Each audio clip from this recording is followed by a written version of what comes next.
السلام علیکم ناظرین، میں محمد اسلم حسین سیاست کی عالمی خبروں میں آپ سب کا استقبال کرتا ہوں۔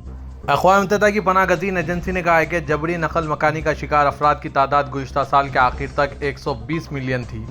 ایجنسی نے خبردار کیا ہے کہ عالمی سیاسی سطح پر بڑی تبدیلیاں نہ آنے کی صورت میں یہ تعداد مزید بڑھ سکتی ہے۔ اقوام متحدہ کے ہائی کمشنر برائے مہاجرین فلپ گرینڈی نے کہا ہے کہ یہ پناہ گزین سیاسی پناہ کے خواہاں، اندرونی ملک نقل مکانی کا شکار اور وہ لوگ ہیں جو تنازعات، ظلم و ستم، تشدد کی مختلف اور پیچیدہ صورتحال کی بنا پر اپنے گھر چھوڑنے پر مجبور ہوئے۔ جبری نقل مکانی کے عالمی رجحانات پر اپنی رپورٹ میں ایجنسی نے کہا ہے کہ گزشتہ 12 سالوں میں جبری نقل مکانی کا شکار افراد کی تعداد میں سالانہ بنیاد پر اضافہ ہوتا رہا ہے۔ ایجنسی کا اندازہ ہے کہ 2024 کے ابتدائی 4 ماہ میں جبری نقل مکانی میں مسلسل اضافہ ہوا ہے اور اپریل کے آخر تک بے گھر افراد کی تعداد کے 120 ملین سے تجاوز کر جانے کا امکان ہے۔ گرانڈی نے نئے تنازعات کے خدشے کا ذکر کرتے ہوئے کہا کہ جب تک بین الاقوامی جغرافیائی سیاست میں کوئی تبدیلی نہیں آتی، بدقسمتی سے یہ اعداد و شمار بڑھتے ہوئے دکھائی دے رہے ہیں۔ نقل مکانی کی وجہ سے بننے والے تنازعات میں سوڈان کی جنگ بھی شامل ہے، جسے گرانڈی نے دوسرے بحرانوں سے کم توجہ ملنے کے باوجود سب سے زیادہ تباہ کن قرار دیا۔ غزہ میں اسرائیل کی بمباری اور زمینی حملوں کی وجہ سے تقریباً 17 لاکھ افراد اندرونی طور پر بے گھر ہوئے ہیں، جو فلسطین کی آبادی کا تقریباً 80% حصہ ہے۔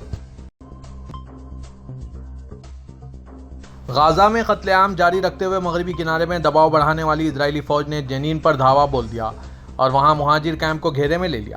عینی شاہدین سے حاصل کردہ معلومات کے مطابق اسرائیلی فوج نے جنین شہر پر چھاپا مارا اور فلسطینیوں کے گھروں اور کام کی جگہوں کی تلاشی لی۔ اسرائیلی فوجیوں کے درمیان جھڑپ ہوئی، جنہوں نے ایک فلسطینی اور دیگر افراد کو حراست میں لے لیا۔ اسرائیلی فوجیوں نے چھاپے اور حراست کی مخالفت کرنے والے فلسطینیوں کو جواب دیا اور ان پر حقیقی گولیوں کا استعمال کیا۔ صحت کے ذرائع نے اعلان کیا کہ ایک فلسطینی زخمی ہوا ہے اور اسے اسپتال لے جایا گیا۔ اسرائیلی فوج کے بلڈوزروں نے جنین مہاجر کیمپ کے اطراف کی گلیوں کو بھی نقصان پہنچایا۔ اسرائیلی فوج نے کیمپ کے ارد گرد علاقے کو محاصرے میں لے لیا۔ 7 اکتوبر سے جب سے اسرائیل نے غزہ کی پٹی پر حملہ شروع کیا، مقبوضہ مغربی کنارے اور مشرقی القدس میں فلسطینیوں کے خلاف حراستوں، چھاپوں اور حملوں میں اضافہ ہوا ہے۔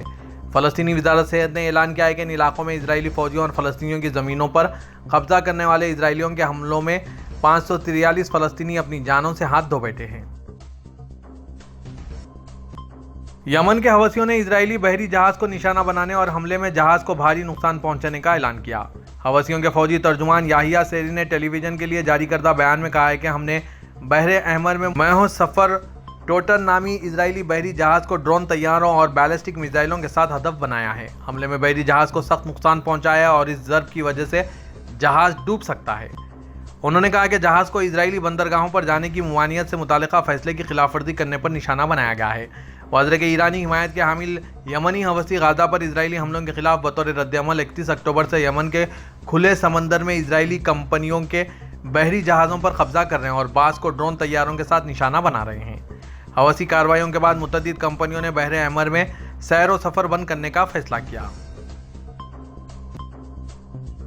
فلسطینی تحریک مزاحمت حماس نے کہا ہے کہ اینٹھونی بلنکن کی اسرائیل کو برحق قرار دینے کی کوشش نسل کشی کی ساجدار امریکی پالیسی کی ظاہر کر رہی ہے۔ حماس نے جاری کردہ بیان میں کہا گیا ہے کہ بلنکن غزہ میں فائر بندی سمجھوتہ فتح کرنے کے معاملے میں اسرائیل کو سچا ثابت کرنے کی کوششوں میں ہیں۔ وہ حماس کو فائر بندی سمجھوتے کے راستے میں روڑے اٹکانے کا ذمہ دار ٹھہرا رہے ہیں۔ بلنکن کی یہ کوششیں اصل میں غزہ میں نسل کشی کی ساجدار امریکی پالیسی ظاہر کرتا ہے۔ بیان میں کہا گیا ہے کہ حماس نے پیش کردہ تجویز کی طرح فائر بندی سمجھوتے اور قیدیوں کی رہائی سے متعلق تمام تجاویز پر مثبت شکل میں اور قومی ذمہ داری کے ساتھ غور کیا ہے، لیکن دنیا کو اقوام متحدہ کی سلامتی کونسل کے فیصلے سے متعلق نہ تو بنیامین نیتن یاہو کی طرف سے کوئی مبنی معمونیت بیان سننے کو ملا ہے اور نہ ہی ان کی حکومت کی طرف سے۔ اسرائیل مستقل اور امریکہ کے صدر جو بائیڈن کی تجویز سے بالکل متضاد شکل میں غزہ میں کسی بھی فائر بندی تجویز کو مسترد کرتا چلا آ رہا ہے۔ کیوبا کے صدر میگل ڈیز کینل نے کہا ہے کہ فلسطین کے معاملے میں ہم سے کچھ بن نہیں پڑ رہا اور اس بے بسی پر ہم ہر روز تکلیف اٹھا رہے ہیں۔ اطلاع کے مطابق صدر میگل نے فلسطینی کیفیہ پہن کر فلسطینی پرچم کے ساتھ دارالحکومت ہوانہ آئے نوجوانوں کے ساتھ ملاقات کی۔ نوجوانوں سے خطاب میں انہوں نے غزہ پر 7 اکتوبر سے جاری اسرائیلی حملوں پر بات کی اور کہا کہ فلسطین آلام و مصائب میں گھرے ہوئے ہیں اور ہم اس کی مدد نہیں کر پا رہے ہیں۔ اپنی اس بے بسی پر ہمارا دل دکھ رہا ہے۔ آج فلسطین دنیا کے شرف اور عزت و وقار کا دفاع کر رہا ہے۔ وہاں ہونے والے مظالم سے لا تعلق رہنے والوں کو تاریخ کبھی معاف نہیں کرے گی۔ حماس نے غزہ جنگ بندی کی تجویز کے لیے نئے خیالات پیش کرنے سے انکار کیا ہے۔ حماس نے دعووں کی تردید کی ہے کہ اس نے غزہ پٹی میں اقوام متحدہ کی حمایت یافتہ جنگ بندی کی تجویز پر نئے خیالات پیش کیے ہیں۔ ایک ذرائع نے یہ اطلاع دی کہ حماس کے قریبی ذرائع نے کہا کہ ہم نے جو کچھ کیا وہ ثالثوں کی جانب سے گزشتہ 5 مئی کو پیش کردہ اپنے عزم کا اعادہ کرنا تھا اور ہم نے کسی نئے آئیڈیاز یا تجاویز پر بات نہیں کی۔ ذرائع نے دعویٰ کیا کہ اس تجویز میں ایسی شقیں شامل ہے کہ اگر بات چیت کے مثبت نتائج نہیں نکلے تو یہ اسرائیل کو دوسرے مرحلے کے بعد دوبارہ جنگ شروع کرنے کی اجازت دیتی ہے۔ فلسطینی نژاد خاتون ریما حسن یورپی پارلیمنٹ کی رکن منتخب ہو گئی ہے۔ وہ فرانس کی بائیں بازو کی جماعت لا فرانس انسومیس کی نمائندگی کرتی ہے۔ غیر ملکی ویب سائٹ newArab.com کے مطابق 32 سالہ ریما حسن کی پارٹی LFI نے 30% ووٹ حاصل کیے، جبکہ انتہائی دائیں بازو کی نیشنل فرنٹ پارٹی نے 31% سے زیادہ ووٹ حاصل کیے۔ رپورٹ کے مطابق نو منتخب رکن پارلیمنٹ ریما انسانی حقوق کی سرگرم کارکن، وکیل اور پناہ گزینوں کی وکیل اور فلسطینی ورثے کی پہلی فرانسیسی شہری ہے جو یورپی پارلیمنٹ کی رکن منتخب ہوئی ہے۔ یورپی پارلیمنٹ یورپی یونین کے قانون ساز اداروں میں سے ایک ہے اور عام طور پر قانون منظور کرتی ہیں۔ ریما حسن شام کے شہر حلب کے قریب نیرب کے فلسطینی کیمپ میں پیدا ہوئی اور 9 سال کی عمر میں فرانس پہنچی۔ ان کا کوئی ملک نہیں تھا۔ ان کے خاندان کا تعلق موجودہ شمالی اسرائیل میں عکاظ سے 10.5 کلومیٹر دور مشرق میں واقع البراوا گاؤں سے تھا۔ 2010 میں جب ان کی عمر 18 سال ہوئی تو وہ فرانسیسی شہری بن گئی۔ انہوں نے پیرس کی معروف سوربن یونیورسٹی سے بین الاقوامی قانون میں گریجویشن کیا۔ انہوں نے نسلی امتیاز کو موضوع بناتے ہوئے جنوبی افریقہ اور اسرائیل میں قانونی موازنے پر مقالہ لکھا۔ انہیں 2023 میں فوربس فرانس کی سال کی بہترین خواتین کی فہرست میں بھی شامل کیا گیا۔ نوواں مصنوعی ذہانت سربراہ اجلاس بین الاقوامی ٹیکنالوجی کمپنیوں کی شرکت سے برطانیہ کے دارالحکومت لندن میں شروع ہو گیا۔ تقریباً 4000 ٹیکنالوجی ماہرین کی شرکت سے جاری اجلاس کے ایجنڈے کے موضوعات میں مصنوعی ذہانت کی عملی شکل دینے، استعمال کے پیمانے متعین کرنے اور ڈیجیٹلائزیشن کرنے کے طریقے شامل ہیں۔ اجلاس میں IBM، نوئیڈا، انٹل، HP اور گوگل کلاؤڈ سمیت متعدد بین الاقوامی فرمیں اپنی آرٹیفیشل انٹیلیجنس مصنوعات کو متعارف کروا رہے ہیں۔ مصنوعی ذہانت سربراہی اجلاس آج اختتام پذیر ہوگا۔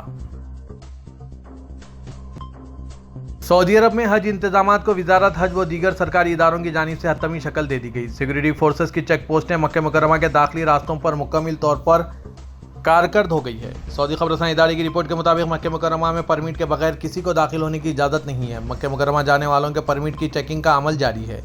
انتظامیہ کی جانب سے مکہ مکرمہ شہر کے مرکزی مقامات کے علاوہ مینا جانے والے راستوں پر متعدد چیک پوسٹیں قائم کی گئی۔ شہر کے ممنوعہ علاقوں میں عام ٹریفک کا داخلہ بند کر دیا گیا، جبکہ صرف پرمٹ رکھنے والی گاڑیوں کو ہی مکہ مکرمہ میں داخل ہونے دیا جا رہا ہے۔ سعودی ولی عہد شہزادہ محمد بن سلمان نے جمعے کو اٹلی میں ہونے والے G7 سمٹ میں شرکت سے معذرت کی ہے۔ سرکاری خبر رساں NCSP کے مطابق سعودی ولی عہد نے اٹالوی وزیر اعظم جارجیا میلونی کو ایک پیغام بھیجا جس میں دعوت نامے پر ان کا شکریہ ادا کیا، لیکن کہا کہ وہ حج سیزن کے دوران کام کی نگرانی کی ذمہ داریوں کی وجہ سے سمٹ میں شرکت کرنے سے قاصر ہیں۔ شہزادہ محمد بن سلمان نے دونوں ملکوں کے درمیان تعلقات کی مضبوطی کا ذکر کیا اور سمٹ کی میزبانی میں کامیابی کے لیے نیک خواہشات کا اظہار کیا۔ واضح کہ اٹلی 13 سے 15 جون تک G7 گروپ کے رہنماؤں کی سالانہ سمٹ کی میزبانی کر رہا ہے۔ مشاعر مقدسہ ٹرین کی سروس آج جمعرات سے شروع کر دی گئی۔ سبق ویب سائٹ کے مطابق مشاعر مقدسہ ٹرین مینا، مزدلفہ اور عرفات کے درمیان 9 مختلف اسٹیشنوں کے لیے چلائی جا رہی ہے۔ سعودی ریلوے نے کہا ہے کہ مشاعر مقدسہ ٹرین کی تیاریاں مکمل ہو گئی ہیں اور اسے سروس میں لایا گیا۔ مینا، مزدلفہ اور عرفات کے درمیان 17 ٹرینیں چلائیں کریں گی جن میں سلامتی کے اعلیٰ اصولوں کا خیال رکھا گیا ہے۔ سعودی ریلوے نے کہا ہے کہ مشاعر مقدسہ ٹرین کے لیے 7500 وقتی ملازمین کے ساتھ معاہدہ ہو گیا ہے۔ عازمین کی خدمت پر معمولی عملہ انگریزی، اردو، انڈونیشی، ترکی اور دیگر زبانوں کا ماہر ہے۔ صدر ترکی رجب طیب اردوغان نے کہا ہے کہ ترکی اسپین 8ویں بین الحکومتی اجلاس کے تحت شاہ فلپ ششم سے ملاقات کی ہے۔ بند کمرے میں یہ ملاقات زارزولیا کے شاہی محل میں انجام پائی۔ صدارتی مشیر برائے اطلاعات کے مطابق ملاقات میں ترکی اسپین تعلقات، غزہ اور دیگر علاقائی و عالمی موضوعات پر تبادلہ خیال کیا گیا۔ صدر اردوغان نے یقین ظاہر کیا کہ دونوں ملکوں کے درمیان تعلقات مزید فروغ پائیں گے۔ دو طرفہ تجارتی حجم سے لے کر دفاعی صنعت تک تعاون کے تمام شعبوں میں اقدامات کا لینا مفید ثابت ہوگا۔ سابق وزیر اعظم پاکستان عمران خان اور شاہ محمود قریشی کی سائفر کیس میں برات کے فیصلے کے خلاف سپریم کورٹ سے رجوع کیا گیا۔ جمعرات کو سپریم کورٹ میں وزارت داخلہ کے ذریعے اسلام آباد ہائی کورٹ کے فیصلے کے خلاف اپیلیں دائر کی گئی۔ اسلام آباد ہائی کورٹ نے ٹرائل کورٹ کا فیصلہ کالعدم قرار دیتے ہوئے عمران خان اور شاہ محمود قریشی کو سائفر کیس میں بری کرنے کا حکم دیا تھا۔ سپریم کورٹ میں دائر درخواست میں موقف اپنایا گیا ہے کہ ہائی کورٹ کو سائفر کیس میں اپیل سننے کا اختیار ہی نہیں۔ یہ اصول طے شدہ ہے کہ جب پارلیمنٹ قانون میں کوئی بات نہ لکھے تو عدالتی فیصلے کے ذریعے اس میں اضافہ نہیں کیا جا سکتا۔ عمران خان اور شاہ محمود قریشی کا ٹرائل کے دوران عدم تعاون کا رویہ رہا۔ درخواست کے مطابق ریکارڈ سے ثابت ہے کہ دونوں ملزمین نے ٹرائل کے دوران 65 متفرق درخواستیں دائر کی۔ متعدد بار ملزمین کی استدعا پر سماعتیں ملتوی ہوتی رہی۔